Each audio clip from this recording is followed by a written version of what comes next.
may question po ako sa mga nandito. Sino po dito na try nyo na po no, na maka-meet o maka-encounter no, ng isang sikat na tao or artista? Na-try nyo na po ba?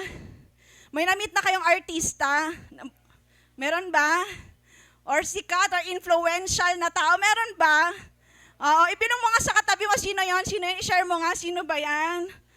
Oo, baka naman yung naniningil ng 5-6, diba? O baka yung mga taga-census lang yung na-encounter ninyo.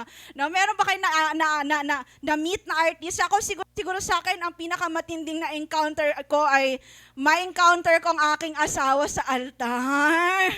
Wow! You know, a very memorable moment for us, no? Yes, diba? So, anyways, no? Pero kapag sinasabi pong encounter with God, alright? What comes into your mind?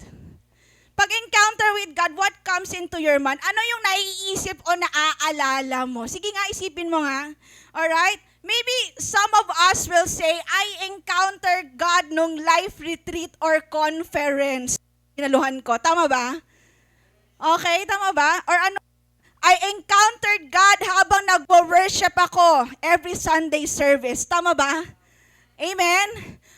Sino pong namimit nyo dito sa church? Tama? Or ano pa? I encountered God siguro sa panahon na may matinding pagsubok kami or breakthrough sa family namin. Tama po ba? Amen? Alright? Kapag naririnig po natin kasi yung salitang encounter with God, madalas ito po yung mga pumapasok sa isipan natin. At isa itong malaking moment gaya na nabanggit ko kanina. Amen? And those moments are actually beautiful. Alright? At God moves in those moments. But what if I tell you today, no, that every day you can encounter God? Why? No, kasi nga naniniwala tayo, no, na because every day, every moment is what? A gift from God. Okay lang ba basahin natin ulit ng malakas? Every day, every moment is a gift from God. Kahit na umulan this week, gift yan sa Lord. Amen. No, kagabi nga tinatanong ko yung mga connect groups ko, kamusta kayo this Sunday maulan, no? Sila masaya kasi nakapag-rest, no? Kasi nga walang pasok, some of them are teachers. Sabi ko sana all kasi pag work from home may pasok pa rin no? Sabi ko nilaro ko nga, hindi ba kayo masaya na mamimiss niyo yung mga estudyante niyo? Hindi, okay na kami, rest week. Diba? So they took advantage of this week as a rest. Kasi nga every moment naman talaga is a gift from God. So paano kung sa araw-araw ay gusto kang ma-encounter ni God, pero hindi mo ito makita kasi lagi tayong naglo-look forward for the next big thing. Amen? Kasi pa inisip natin, may encounter ko lang siguro kapag, finally, nakapag-yes na ako, finally, we had our first baby, finally, nag-breakthrough na kami as a family, doon ko lang ma-encounter si God. Alam niyo po, sa atin kasi ngayon, sa culture natin ngayon, sa social media ngayon, ang gusto natin, maging viral. Tama ba? Gusto natin tayong highlights. Alright? At gusto natin yung flashy or trending. Yun na kasi ngayon parang we're looking towards the next big thing. Pag binasa niyo po actually ang Bible, may common denominator sila. Gusto niyo pong malaman kung alin? Okay? Okay lang po kayo? Alam ko po maulan, no? Pero wag po inyong ipagkait ang amen nyo po this morning. Amen? Ito po ang common denominator. Sabi kasi dito, maraming encounters with God ang nangyayari hindi sa mga extraordinary moments, kundi sa ordinary days. Amen? For example, yung may isang babae na pumunta lang siya sa balon. No, typical lang naman siya, nag-iigib ng tubig, no? Para kumuha ng tubig at biglang dumating si Jesus at nakausap siya and her life was forever changed. Sino pa? Isang lalaki na nakaupo lang naman siya sa tax booth, no, nangongolekta ng buwis habang nagtatrabaho at biglang nilapitan siya ni Jesus at sinabi sa kanya, "Follow me." Ano pa? May mga manging isda na ginagawa lang naman nila yung usual grind nila, di ba? They are harvesting a fish. At biglang dumating si Jesus and He performed a miracle. Amen?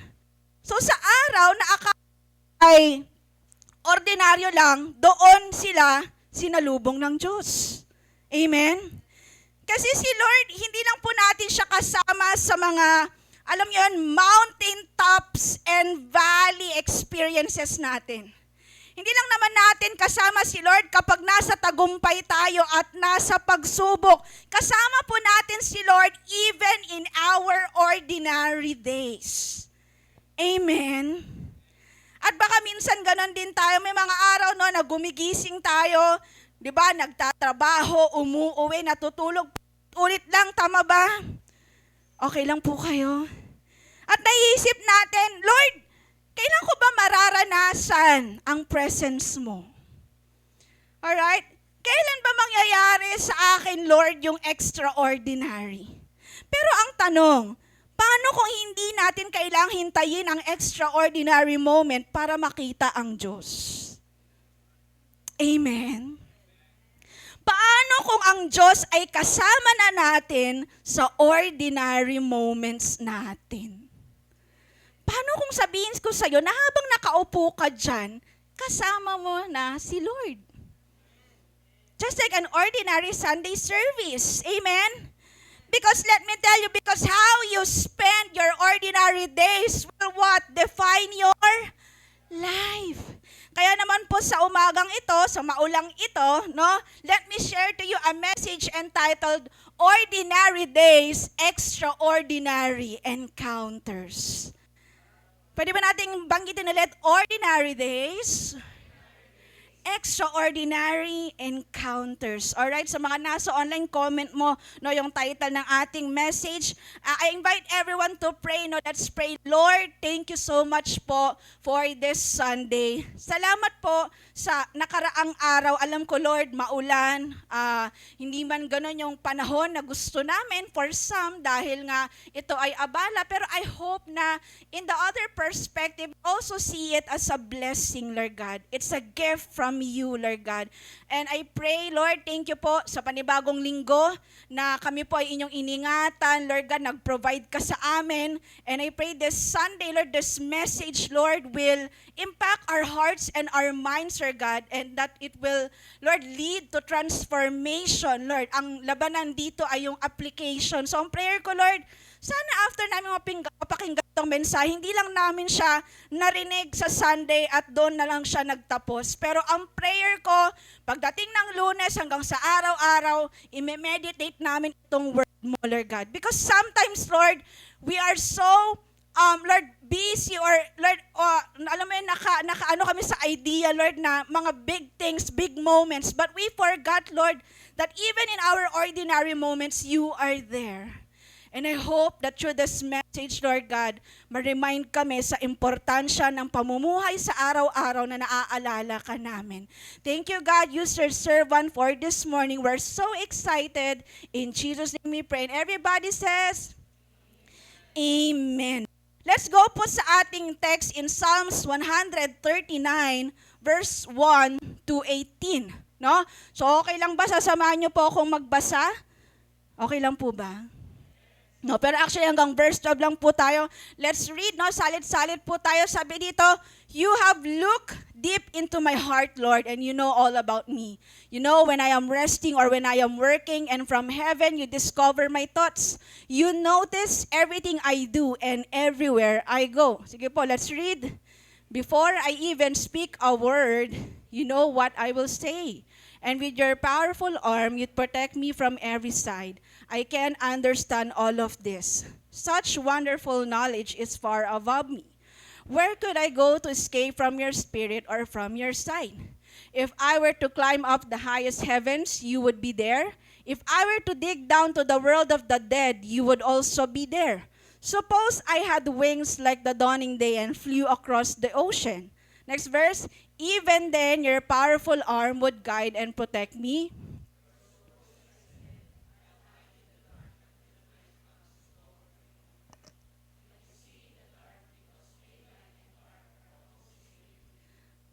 Next verse, sabi dito, ay okay na pala, no? Anyways, no, ang Psalms 139 po ay kinompose po ni David. Sabihin nga natin, David. And sa Psalms po na ito, ito po itong malalim at personal na reflection ni David about God.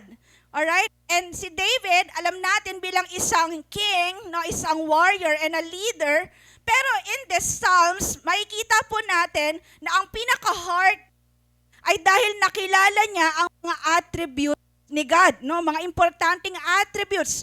Sabi niya sa kanta niya, number 1, God knows everything. So siya po ay omniscient. Where siya na nakikita at alam ng Diyos ang lahat. Sabi nga natin, omniscient. Pangalawa, makikita natin doon sa kinompose niyang song that God is everywhere. So ano po yun? Present, no? Ever present. Aware siya na saan man siya pumunta, nandun daw si Lord. And pangalawa, nakita niya doon, no, sa kanyang kanta that God is personally involved. So he is aware na hindi malayo ang Diyos, pero siya ay personal at malapit. No, sabihin nga natin malapit. Amen. Alright? So, bakit mahalaga na malaman natin yung background na to? Kasi kung ang isang ordinaryo na gaya niya, gaya niya isang hari at warrior, mandirigma na tulad ni David, ay na-realize na kilala, kasama at tinitignan siya ng Diyos sa bawat galaw niya. Ibig sabihin, your ordinary days are not empty, but they are full of God's presence. Amen? Amen? Psalms 139 verse 1, sabi dyan, basahin nga natin, you have looked deep into my heart, Lord, and you know all about me. Grabe no, hindi sinabi ni David na, Lord, kilala mo lang ako kapag nagwo-worship ako. Hindi rin niya sinabi na, Lord, kilala mo lang ako kapag okay ako. Ang sabi dyan, you know all about me. Ibig sabihin, yung buhay mo na parang routine lang, paulit-ulit, kilala ka ng Diyos. At kilala ka ng Diyos doon, at kung kilala ka niya doon, posible na doon ka rin niya i-meet. Tanungin ko po ang lahat, no? I don't know kung na-experience nyo na po ba yung routine overload. Sabi nyo nga, routine overload. Now, what's routine overload? That every day you will wake up in the morning, you will go to work, diba? Mag-aalaga ng anak, kung ikaw ay may anak na, diba? Tapos magluluto, tapos no naman, bukas ulit, ganon ulit yung routine, matutulog, luto, ganon, diba? Naranasan nyo na yon. Yung parang paulit-ulit ang buhay. Amen? Sa mga estudyante na naranasan nyo na yung paulit-ulit na lang mag-aaral, matutulog, diba? Mag-Netflix and chill, wow, medyo haluan mo ng konting ganon. Pero, minsan parang mapapaisip ka, ganito na lang ba lagi ang ginagawa ko sa araw-araw? Tama ba? Amen? Minsan nakakapagod at nakakasawa. Pero ito po ang good news ngayon. Sabi niya sa akin, ano yan? What you call routine, God calls a stage for an extraordinary encounter. Ay, inisip nga laging ganito lang na may routine ang buhay ko Paano ko ma-encounter siya? Hindi, kapatid. Pwede kang i-meet ni Lord dyan. Amen? At sa Psalms 139, may tatlo tayong katotohanan na nagpapabago ng tingin mo sa iyong araw-araw na akala mo lang ay ordinaryo. Amen? At ang prayer ko, paggising mo bukas sa Lunes, Martes, hanggang sa araw-araw ng buhay mo, hindi mo na lang siya titignan na, Lunes na naman. Tuesday na naman. Diba? Amen? We have to break that cycle na akala natin sa Sunday lang natin na i-encounter si Lord. Amen? Sabi dito, now we have 3 promises for your ordinary days. What are these 3 promises? Are you excited? Amen? So number 1, God knows you in your ordinary moments. Sabi sa Psalms 139 verse 2 to 4, you know when I am resting or when I am working, and from heaven, you discover my thoughts. You notice everything I do and everywhere I go. Before I even speak a word, you know what I will say. So sa verse na ito, manonotice po natin na hinati ni David ang buong 24 oras or 24 hours ng isang tao, yung buhay niya, sa dalawang simple category. Ano yon? Yung resting, yung pahinga, or yung working or trabaho. No, hindi lang po ito sinabi yung mga nagtatrabaho lang, pero yung nag-aaral ka, gawaing bahay, working yon. So hindi sinabi ni David na, alam mo ako kapag ako ay nasa templo. Diba, na nagdarasal ako, nagsasakripisyo. Ang pinaka-focus dito ay yung tinatawag po nating mga mundane or typical na mga bagay na ginagawa mo araw-araw na hindi mo man lang pinag-iisipang mabuti. Alright? Ang salitang ginamit po kasi dito sa notice or search out is yung Hebrew na zara. Kami o si zara. Oh, hindi yan nakabukas kasi naka-zara. So which means sa Tagalog, alright, is pagsasala or pag-i-inspeksyon ng may pag-iingat. So ginagamit kasi ito para sa mga magsasaka, no, na nagpaproseso ng kanilang trigo. Tinitignan nilang mabuti, no, ini-inspect nila. Alright? So ibig sabihin, nakikita ng Diyos ang panlabas mong kilos, no, yung resting mo, yung working mo, everywhere you go, pati na ang pinakaloob mong kaisipan. Kasi sabi doon, you discover my thoughts. Alright? So dahil si Lord ay omniscient, bago pa man lumabas ang salita sa bibig mo, alam na niya. Alam na niya na pag naiinis ka na parang gusto mo nang sabihin yon, alam niya. Ibig sabihin, wala kang matatagong lihim at hindi mo kailangan mag-perform o mag-kumulari sa harap niya. Amen? At hindi lang niya alam ang big decisions mo, pero alam niya pati small details ng araw mo. Alam niya yon. Alam niya nagtanggal ka ng ingrown saglit. Alam niya yun. Alam niya yun, nagtinga ka. Di ba kasi may sumingit. Alam niya yun. Alam niya yung small details. Amen? Amen? So take for example, let's go dun sa Samaritan woman. Sino po dito kilala niyo yung Samaritan woman or naalala niyo ang story niya? Amen? Hindi ba't isang ordinaryong araw lang yun, di ba nag-iigib siya ng tubig sa tanghaling tapat? Tapos biglang lumapit si Jesus at kinausap niya. Tapos nagulat yung babae kasi una pa lang nilang pagkikita, pag-meet, alam na niya yung buhay niya. May pagkamarites ba si Jesus? Di ba? Hindi. Tingnan natin, John 4, verse 15 to 19. Basahin lang natin. Sabi dyan, the woman said to him, Sir, give me this water so that I won't get thirsty and have to keep coming here to draw water. He told her, Go, call your husband and come back. And sabi niya, Dan, I have no husband, she replied. And next, Jesus said to her, You are right when you said you have no husband. The fact is, you have had 5 husbands, and the man you now have is not your husband. What you have just said is quite true. And sabi diyan, Sir, the woman said, I can see that you are a prophet. So sa storya na to, hindi siya naghanap kay Jesus, pero nakita siya ni Jesus. Tama po ba? At hindi lang siya nakita ni Jesus, alam ni Lord yung part din ng buhay niya na hiyang-hiya siya. Kasi ano bang sabi doon? Kasi you have had 5 husbands. Wow, grabe si ate. 'Di ba? 5 relationships, palipat-lipat siya ng lalaki. So that's the reason bakit siya nag-iigib sa tanghaling tapat imbes na normally ang routine ng mga Israelite women ay nag-iigib sila sa umaga kasi hindi mainit. Pero itong babaeng to, pinili niya mag-igib sa tanghali para umiwas sa chismisan.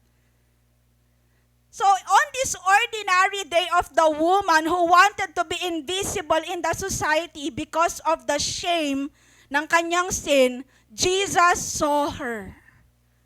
Nakita siya ni Jesus.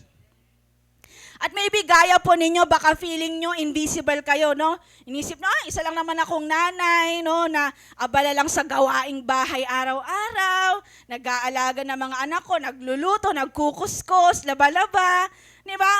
Isa lang naman akong tatay, no, na araw-araw kumakayod, nagtatrabaho para mag-provide. Isa lang po akong estudyante, no, na nag-aaral ng mabuti. Wow, no? Di ba? Araw-araw pumapasok sa school, or maybe you're saying, isa lang po akong empleyado, I'm working to pay the bills. You know what? Kapag pakiramdam mo invisible ka, hindi ka invisible sa Diyos. Amen? You may feel unnoticed by people, but you are fully known by God. Amen? Hindi ka niya nakakalimutan. Even in your ordinary days, God sees you. God is in your ordinary moments, and you are fully seen, you are fully known, and you are deeply cared for. Kahit nandiyan ka lang nagsasampay ng damit, grabe, nakikita ka ni Jesus. Amen. Kahit nagko-computer ka dyan, di ba, kung anong ginagawa mo, nakikita ka ni Jesus at kilala ka niya. Amen. Nakikita naman niya lahat ng ginagawa mo. At kung akala natin, minsan baka dahil po dito sa mga ginagawa ko, feeling ko po, napalayo na ako kay Lord. Alam mo, huwag kang mag-alala kasi gaya ng Samaritan woman, si Jesus mismo, siya ang lalapit sa'yo. Amen. At alam niya rin ang dark past mo o yung pagkakamali mo. Pero ang maganda, alam din ng Panginoon na kaya mong magbago. Amen. Amen. So sabihin mo sa katabi mo, lalapitan ka pa rin ni Lord. So that's number 1, God knows you in your ordinary moments. Pangalawa, now what is God's promises for you in your ordinary days? Number 2 is that God is with you in every place. Psalms 139 verse 7 to 8, sabi kasi dyan, where could I go to escape from your spirit or from your sight? If I were to climb up to the highest heavens, you would be there. And if I were to dig down to the world of the dead, you would also be there. So, gumamit si David ng dalawang dulo. Yung highest heavens, yung pinakamataas. At yung pinakadulo, yung pinakamalalim, sinabi niya yung world of the dead or Sheol. So, ang tanong ni David na, where could I go to escape? No, nung sinabi niya yan, hindi siya nagsasabi na gusto niyang magtago dahil galit ang Panginoon. Sa halip, ito ay isang rhetorical na statement ng pagka-amaze dahil para sa kanya, nakikita niya, grabe si Lord, no, walang sulok sa buong daigdig kung saan nawawala ang presence niya. Kahit saan pala, nandun ang presence ni Lord. Nasa highest heavens ka, nasa world of the dead, nandun ang presence niya. Amen? So, He is everywhere. He is omnipresent. Amen? Pag sinabing highest heavens, parang ito yung mga season ng buhay natin na nasa peak ka eh. Diba? Yung masaya ka, successful, answered prayers, breakthroughs. Ito yun eh, highest heavens moments mo yan eh. Amen? At yung world of the dead ay parang season naman sa buhay mo na madilim. Ano yan? May problema, may pagsubok, di ba? Takot ka, feeling mo katapusan mo na. But you know what? No matter what season you are in, God is present. Amen. Parang hindi po kayo masaya. Amen. And even in an ordinary day na hindi man peak season o low season mo, andoon din siya. Amen. Baka sa mga nakahiga pa nga ngayon, kasama niyo si Lord everywhere. He is everywhere. Amen.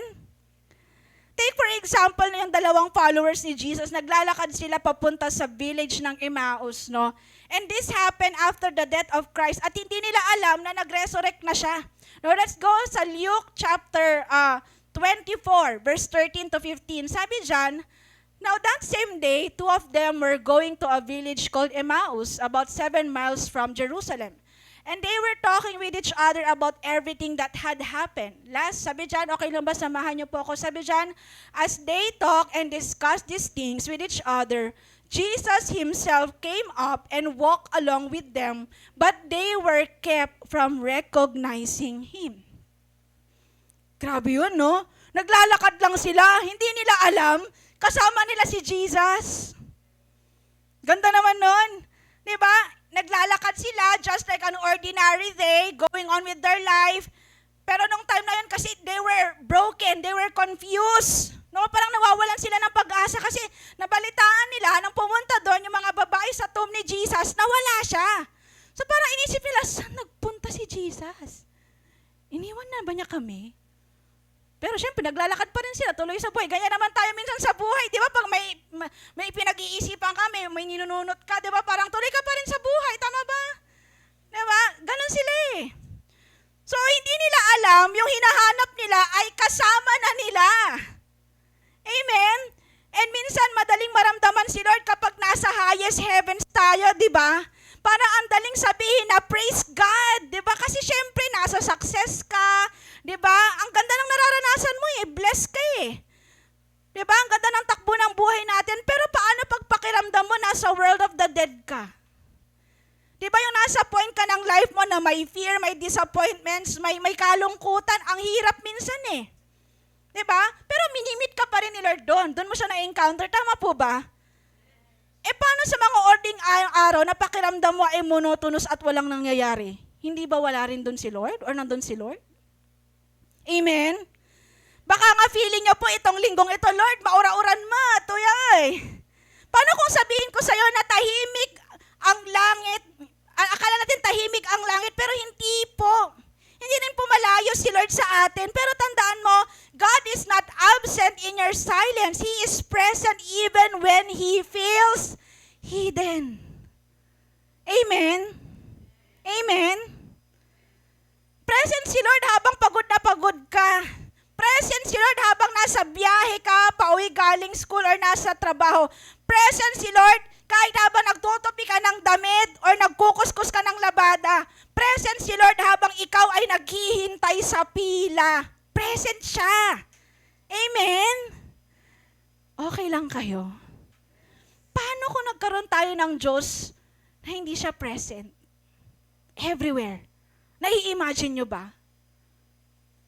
Parang ang hirap, no? Pero buti na lang may Diyos na present kahit saan. Amen?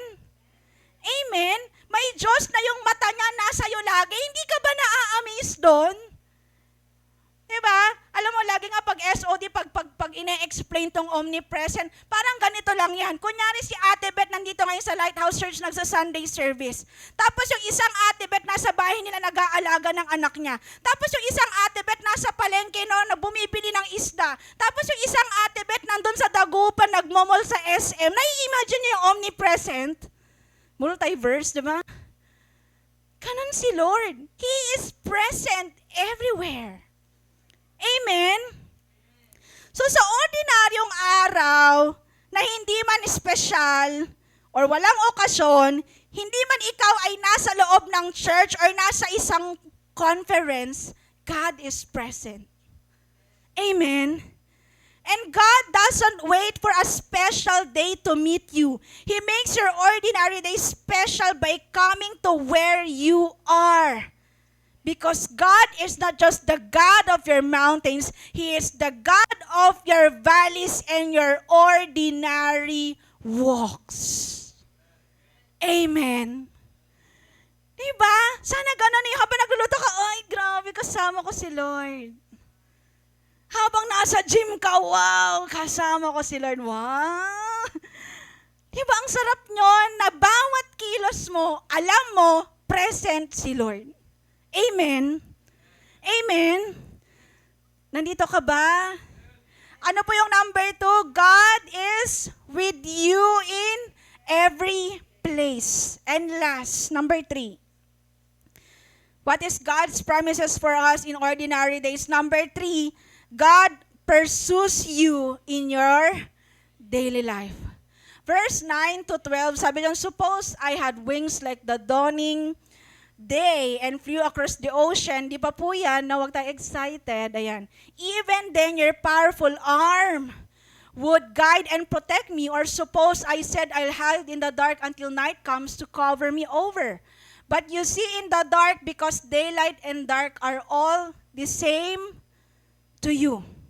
So sa verse na to, parang mas pinalalim pa ni David ang pagde-describe niya sa presence at pagkilos ni Lord. Hindi lang niya sinabing basta nandun ang Diyos, kundi nakita niya na si Lord ay active siyang pumupunta, umaabay at naghahabol sa'yo.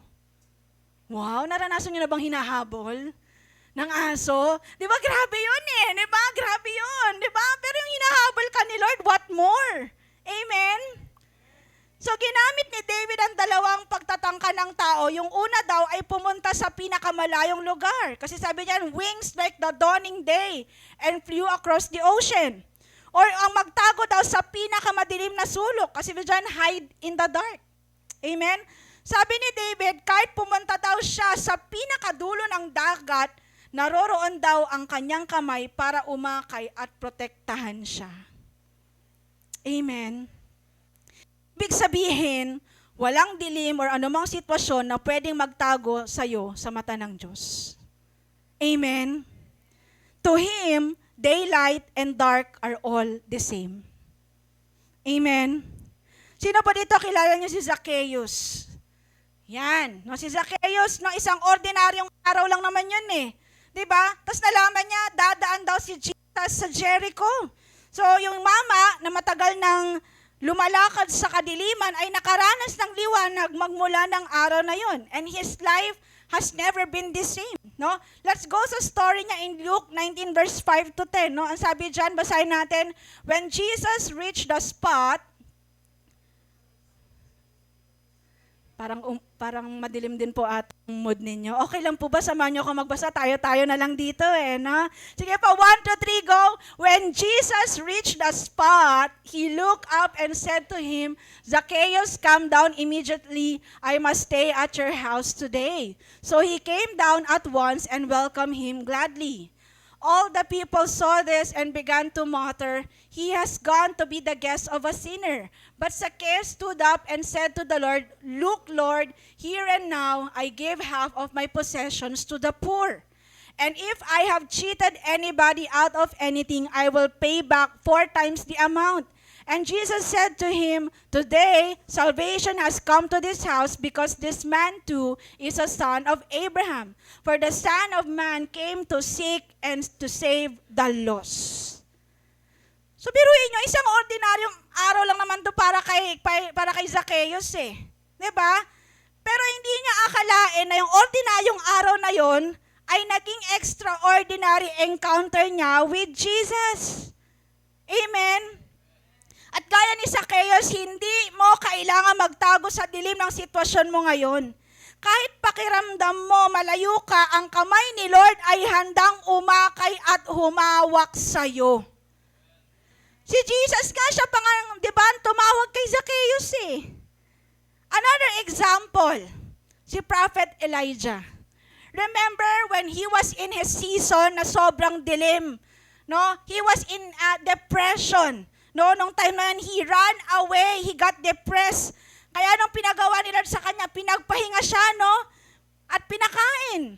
And after that, the angel of the Lord appeared at sabi sa kanya, magpalakas ka muna. Ito yung tinapay mula sa mana. Wow. Diba? Talagang binik pa yan fresh, no? Wow, ng angel. Wow, talaga, no? At sabi niya, kumain ka muna, magpahinga kasi mahaba-haba yung journey mo. Alright? So naglakbay siya for 40 days and 40 nights until he reached Horeb, the mountain of God. At nagstay siya sa isang kuweba at doon niya na-encounter si Lord. And this is exciting. In 1 Kings 19 verse 11 to 12, basahin natin, the Lord said, go out and stand on the mountain in the presence of the Lord, for the Lord is about to pass by. Then a great and powerful wind tore the mountains apart and shattered the rocks before the Lord. But the Lord was not in the wind. After the wind, there was an earthquake, but the Lord was not in the earthquake. After the earthquake came a fire, but the Lord was not in the fire. And after the fire came a, sabi nga natin, gentle whisper. Tatanungin ko po kayo at nasa online, kapag may bumubulong ba sa'yo, malayo o malapit? Malapit. May utang ka pa. Mga ganun, di ba? Malapit eh. Malapit! At kapag sumisigaw ang isang tao, ibig sabihin malayo siya. Pero kapag bumubulong, ibig sabihin nakadikit siya sa'yo. Mas intimate ang bulong kaysa sigaw.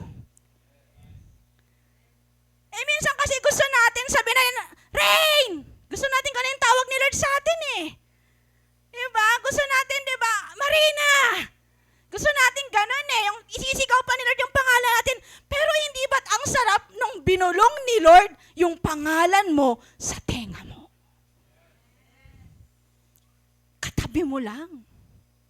Intimate. At ganyan ang gusto ni Lord sa atin. Akala kasi natin kapag kakausapin tayo ni Lord, sabi ko nga, kailangan ba isigaw ni Lord yung pangalan natin? Akala natin kailangan muna ng big spectacle. Kanina, anong nangyari? Lumindol. But the Lord is not in the earthquake. Diba sabi doon? Nagkaroon ng malakas na hangin. Pero wala si Lord doon. Nagkaroon ng apoy, pero wala si Lord doon. Anong nangyari? Bumulong siya kay Elijah. Amen. Kasi ang problema sa atin, lagi tayong naghihintay ng grand miracle sa Lord. But what if I told you that every day, God is doing a miracle in your daily life? Hindi mo ba nilook forward yung habang nagluluto ka, binulungan ka ni Lord? Habang nagtatrabaho ka, binulungan ka ni Lord? Habang namamalengke ka, binulungan ka ni Lord, hindi ba't dapat yun yung nilook forward natin every day? Kasi minsan hindi dumarating ang Diyos sa malaking ingay ng mundo. Siya ay lumalapit sa'yo sa gitna ng tahimik mong umaga, sa mahinang bulong habang nag-iisa ka sa kwarto o habang nagluluto at nagliligpit ka sa bahay. Church, God doesn't wait for a special day. He meets you in your quiet, ordinary moments. Amen. Amen. Sino dito, grabe, titignan mo na yung araw mo na hindi siya ordinaryong araw. Amen. So balikan po natin, let's recall our 3 promises for your ordinary days. Anong sabi po dyan? Number 1, God knows you in your ordinary moments. Pangalawa, and number 3, pwede bang palakpakan natin ang Lord? Amen. Ang sarap mabuhay araw-araw na kasama mo ang Diyos. Amen. Pwede bang wag mo maliitin yung mga ginagawa mo araw-araw? Lagi mo isipin, kasama ko ang Diyos. Present si Lord everywhere. Yung iniisip ko ngayon, alam ni Lord. Yung sasabihin ko, alam din ni Lord. Amen. Kasi bilang isang Kristiyano, dapat araw na mumuhay tayo na makita natin ang bawat araw na regalo sa Diyos. Amen. Amen. So, mag-e-end po ako dito, no? Tutuloy lang natin yung ating text in Psalms 139 verse 13 to 18. No? Actually, isa to sa sikat na Psalms, no? Na nasabi nga kanina. Sabi dyan, for you created my inmost being. Sige, basahin po natin. You knit me together in my mother's womb. I praise you because I am fearfully and wonderfully made, and your works are wonderful. I know that full well. My frame was not hidden from you when I was made in the secret place, when I was woven together in the depths of the earth. Your eyes saw my unformed body. All the days ordained for me were written in your book before one of them came to be. And next, how precious to me are your thoughts, God. How vast is the sum of them. Were I to count them, they would outnumber the grains of sand. And when I awake, I am still with you. Church, sabi dyan, God knit you sa tiyan ng nanay mo. Grabe, habang nasa tiyan ka pa lang, talagang tinitignan na ni Lord mabuti, mabusisi. Binuo ka niya ng may precision, may pagmamahal at purpose. Ibig sabihin, hindi ka aksidente. Sabihin mo sa katabi mo, hindi ka aksidente. So, hindi coincidence. At higit sa lahat, ito pong gusto ko pong sabihin sa inyo, Lighthouse Church, hindi ka ordinaryo. Sabi mo nga sa sarili mo, hindi ako ordinaryo. So bakit ka nagtataka kung bakit nakikipagtagpo ang Diyos sa'yo sa mga simpleng araw mo? Because before you even had an ordinary day, God already saw you as an extraordinary creation. Bago ka pa nagising ngayong umaga, nakasulat na sa libro ng Diyos ang lahat ng araw sa buhay mo. Ang isip ng Diyos para sa iyo, ang pagmamahal at plano niya sa iyo, mas marami pa daw kaysa sa lahat ng buhangin sa buong mundo. Imagine that. And then you will say, God, wala ka bang plano sa buhay ko? Kapatid, sabi doon, more than the sands in the seashore. Kung yung paminta nga hindi mo mabilang, paano ba kaya yung buhangin? At kahit mahiwalay mo pa ang 3-in-1, hindi sasapat yun. Kaya kung nararamdaman mo na ngayong linggo, di ba, na parang wala kang kwenta, na hindi ka napapansin, or wala nang bago sa buhay mo, I want this truth to shatter that lie. Sa mga nanay po dito, sa mga tatay, no? Sa mga nanay na pagod sa gawaing bahay, nagliligpit ng linis at nag-aalaga ng anak, God sees you. Sa mga tatay na pikit matang bumabangon araw-araw, nagtatrabaho habang mabigat ang dibdib sa mga bayarin, God is holding you. Kaway-kaway sa mga estudyante, empleyado, lahat na working, ano man ang adulting season mo. Kung pakiramdam nyo ay nakakulong kayo sa paulit-ulit na routine, you know what? God is walking with you. Amen. Ano man po ang season mo ngayong araw, hindi ka lang basta nag-e-exist. You are loved, held, and pursued by the Creator of the universe. Wow. Listen to me, church. Christianity is not a Sunday performance. It is an everyday relationship. Amen? Pwede bang i-declare natin ito again? Christianity is not a Sunday performance. It is an everyday relationship. Tandaan nyo, church, hindi lang tuwing Sunday ang Diyos. Hindi lang siya nagpapakita kapag may worship team at may maganda po tayong ilaw sa simbahan. Bukas, Lunes na naman. Hindi ko po alam kung suspended, wag po kayo nag-e-expect pa. Hindi ko pa alam. Sa amin, walang suspension eh. Bukas, Lunes na naman, back to reality tayo. Tama ba? Papasok tayo sa trabaho, babiyahe ka na naman, mag-aalaga ng mga anak, gagawa ng gawaing bahay, haharap na naman tayo sa problema. Pero wag mong iisipin na ordinaryong Lunes na naman. Wag mong sabihin, Lunes na naman. Bakit hindi natin ibahin? Ang sabihin mo, kasama ko si Lord ngayong Lunes. Kasama ko ngayon si Lord sa Martes. Kasama ko si Lord sa Miyerkules, sa Huwebes, sa Biyernes, sa Sabado at sa Sunday ulit. Ganon. Amen. Haharapin mo ang bawat araw ngayong linggo ng may pag-asa, may tabang at may kagalakan dahil alam mo na sa bawat sulok ng buhay mo may Diyos na handang makipagtagpo sa'yo. What you call a routine, God calls a divine appointment. And what you call boring, God calls a stage for His glory. If God is in your day is never ordinary. Amen. Sino to excited? Panibagong araw na naman bukas. Come on, let's all stand. Amen. Huwag lang tayo excited pagkada linggo, church.